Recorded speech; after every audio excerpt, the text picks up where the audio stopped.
दिनै जोङो बिसेस मोनसे आयदानि बिसयै जे जायगायाव जोङो प्रेस मिट खालामनो बा नोंथांमोनखौ लिंहरनानै जों प्रेस मिट होदों बेनि खारना जाहैबाय दाख्लैसो 4 तारिखआव बिटिसि सरकारा होनाय केबिनेट डिसिजन लानानै गरखाफोरनो गरखा सार्टिफिकेट होनाय नेपालिफोरनो गरखा सार्टिफिकेट होनाय बिनि सायाव जोङो गोबां जोङो साननांगौ जानानै फैदों बे रायजो राजाफोरा जोंनि सायाव सोंथि सोंदों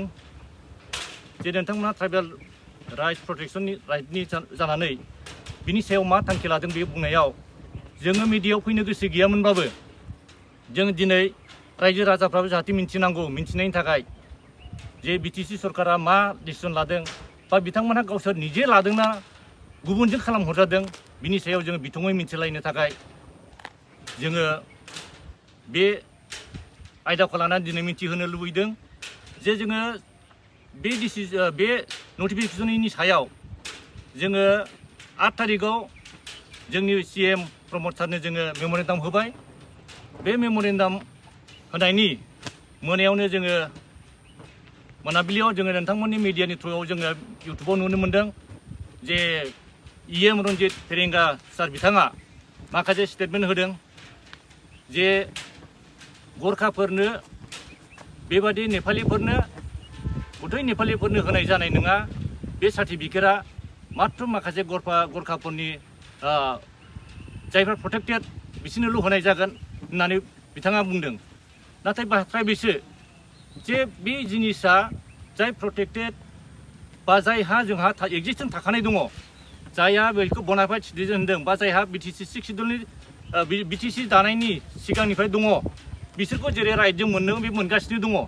नाथाय बे नटिफिकेशनखौ होनांगौ खारना मा बेखौसो जों कुइसन खालामो जे बेखौ मानो होबावनांगौ जादों बे जिनिसा सोलिबोगासिनो दं जायहा बिटिसि बासिन्दाखा बियो बिसोरनि थाखाय जेबो उसुबिदा गैया सोरबा बेंगलियानो जा सोरबा नेपालियानो जा सोरबा मारवारियानो जा बिहारियानो जा बिसोर मोनगासिनो दंखायो नाथाय बेखौ होबावनायनि खारना मा मानसिफोरखौ माने कनफिउज खालामदों कनफिउज खालामनायनि खारना बेनो जादोंमोन मा जे बिसोर मोनोब्ला उननि बेलायाव आरो बिदिबा जोंहा गिनांगौआ बिसो गरखाफोरखौ नेपालिफोर जायहा माने गिदिर राष्ट्र दंखायो गिदिर देश दंखायो आरो गोबां नेपालिफ्रा जुदि फैनानै जेन' बे प्रटेक्टेड जानानै जुदि जोंनि हा हु लायोब्ला बिनि उनावबो सोरबा राजबंसियानो होन सोरबा मदासि सोरबा गुबुनफ्राबो होनगोन जे जोंबो बाहायनो बासिन्दाखा जोंनोबो बेबायदि प्रटेक्टेड नांगौ होननानै दिनै जों कुइसन खालामो नेपालिफोरनो मानो प्रटेक्सन नांगौ बिसोरो जे मोननांगौ मोन्थायखौ मोनगासिनो दंखायो बिटिसियावबो बे एखे मोन्थायखौ मोनगासिनो दंखायो नाथाय बिटिसि 6 शिड्युला जाहैबाय जोंनि बर'नि थैजों बाहाय प्रटेक्सन गैला हाजार बर'नि जोहोलावजोफोरनि बिमा बिफा जोंनि फंबाय बिनानावफोरनि थैजों बानायनाय बे बिटिसि 6 शिड्युला BLT सुथिजों जानानै जों 6 शिड्युल बानायनो हाबाय बेनि थाखायनो जोङो जेल' ट्राइबेल बेल्ट ब्लक दंखायो आसाम लेन्ड एन्ड रुल एक्टआव बे ट्राइबेल बेल्ट ब्लकआवनो बेनिफ्राय गोख्रोंसिन खालामबावनानै बे 6 शिड्युलखौ होनाय जादों बिटिसिजों माने बर'फोरनो स्पेसियेलि बर'फोरनि थाखाय 6 शिड्युल बियो कार्बि आंलंआव कार्बिफोरनि थाखाय डिमा हासावआव डिमाफोरनि थाखाय गार' हिल्सआव मेघालयआव गार'फोरनि थाखाय बेबायदि दङ गार' खासिफोरनि थाखाय बेबायदि गावबागाव जाथिनि थाखाय मोनसे होनाय दा दिनै जों बुंनो हागौ दिनै बेवहाय जाय अरुणाचल बादि बिसोर माने 6 शिड्युल बिफिनदों जाय मणिपुर गावसोरनि देशखौ सालायगासिनो दं स्टेटआ बिसोर दं माने बिसोर बिफिनदों दिनै सनम वांचुकआ दिनै माबाखौ लादाखखौ मोनसे इउनियन टेरिटरि होबाय इउनियन टेरिटरि होसेयावबो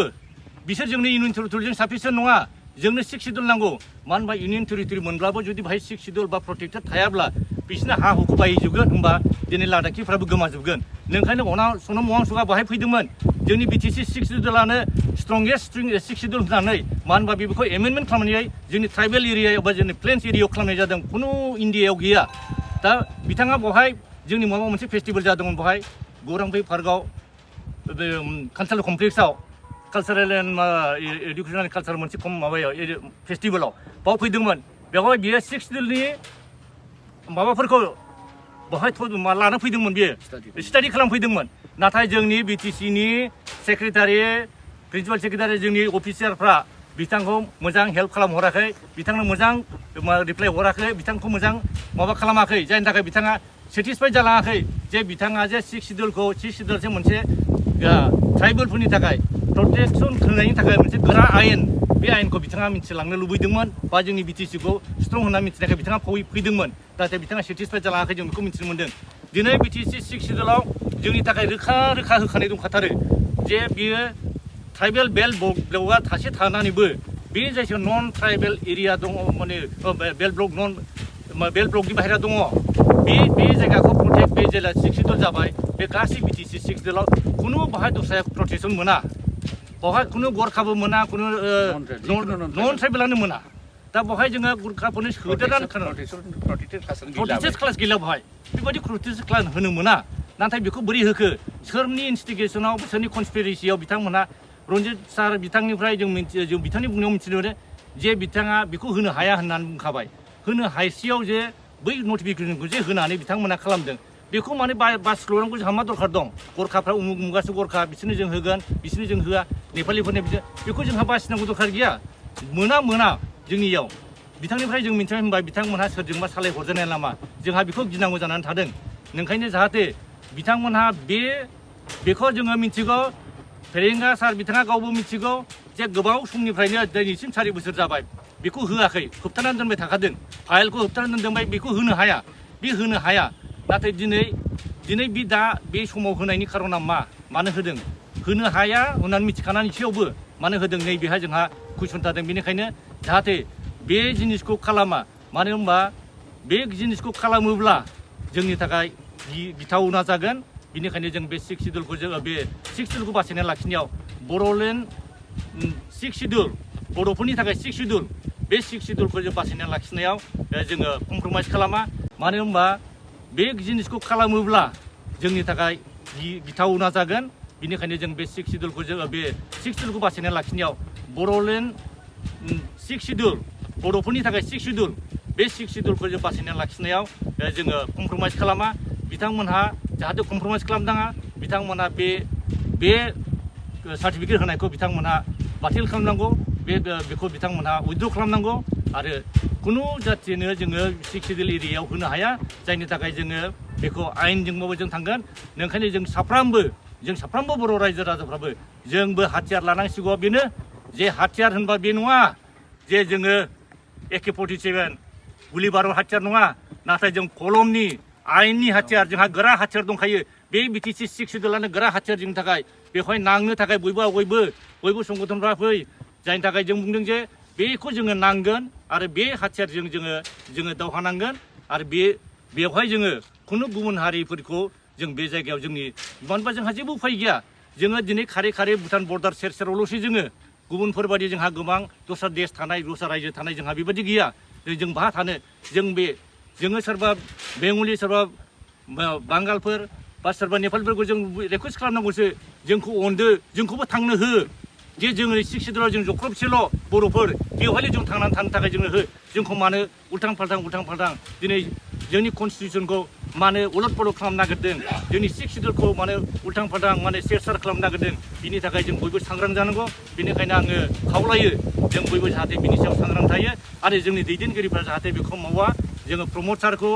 फेरेंगा सार बिथांमोनखौ जों रिकुवेस्ट खालामो जाहाथे जोंनि बे हानि सायाव सिक्स सिडुलनि सायाव जों रायजो सेपारेट स्टेट मोनाबाबो जोंनि ट्राइबेल बेल्ट ब्लकआल' बे जोंनि बे सिक्स सिडुला जाहाथे थांनानै थायो सिक्स सिडुलखौ जों रैखा खालामनानै लाखिनो हायो बेनो जोंनि रायजो बेहायनो जों गोजोननाय मोनगोन नङाब्ला जोंनि बे सिक्स सिडुलाव जोंनि गामियाव जुदि जों गुबुन हारिफोरखौ सोनानै लायोब्ला बे जोंनि थाखाय गिख्रंथाव जागोन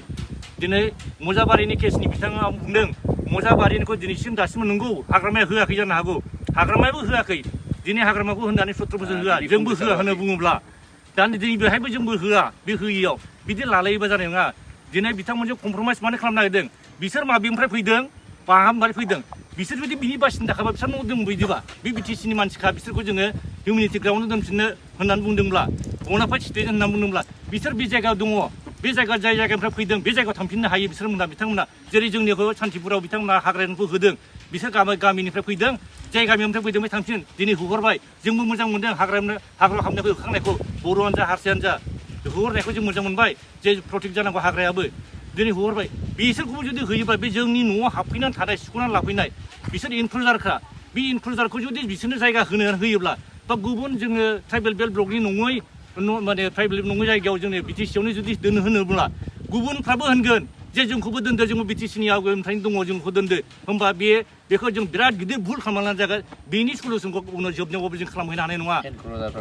बे इनक्लुजारफ्रा मोना बे इनक्लुजारखायनो बिसोर जोंनाव हाबफैदों इनक्लुजार नङाबा बिसोर गावनि गामियाव थांगोन बेनिखायनो रन्जित सारखौ जों बुंबाय जे बियो जाय जायनिफ्राय फैदों थांदों बेवहाय खुनु कमप्रमाइसनि खोथा गैया बेजों कमप्रमाइस खालामोब्ला बिसोरजों कमप्रमाइस खालामबा मजाबारिजों कमप्रमाइस खालामबा अल बिटिसिआव जों कमप्रमाइस खालामजोबनांगोन होमबा जों नाख्रेबजागोन बेनिखायनो रन्जित सार बिथांखौ रिकुवेस्ट खालामो जे नोंथाङा बे कमप्रमाइसजों बे खोथा गैया बिसोर माबेनिफ्राय फैदों थांफिननांगौ मानो इनक्लुजार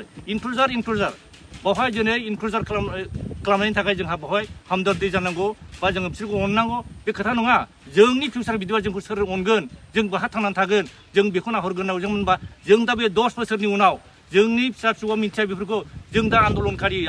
पिरियडआव मोननायखाय जों बेखौ मिथिगौ नाथाय उननि बेलानिया जेब्ला मिथिया नोंसोरना नै आवगायनि लिडारफ्रानो आवगायनि दैदेनगिरिफ्रा जेबो खालामलाङाखै बेबायदि बिदिखासो होमबा जों मा जाहैगोन जोंनि फिसा फिसौफ्रा मा जाहैगोन उननि जिल्लाया मा जाहैगोन बे सिन्थाखौ लानानै जों दा बे जिनिसखौ जोङो इनिसियेटिभ लानांगौ जादों बायध'था जादों जोङो बेनिखायनो रिकुवेस्ट प्रमद सारनाव रिकुवेस्ट जाहाथे बेखौ बे गिदिर भुलखौ हानिखौ कमप्रमाइस दा खालाम दस्राखौ कमप्रमाइस खालामबाबो हानिखौ कमप्रमाइस दा खालाम जों बेखौल' रिकुवेस्ट खालामो बेनो आंनि खावलायनाय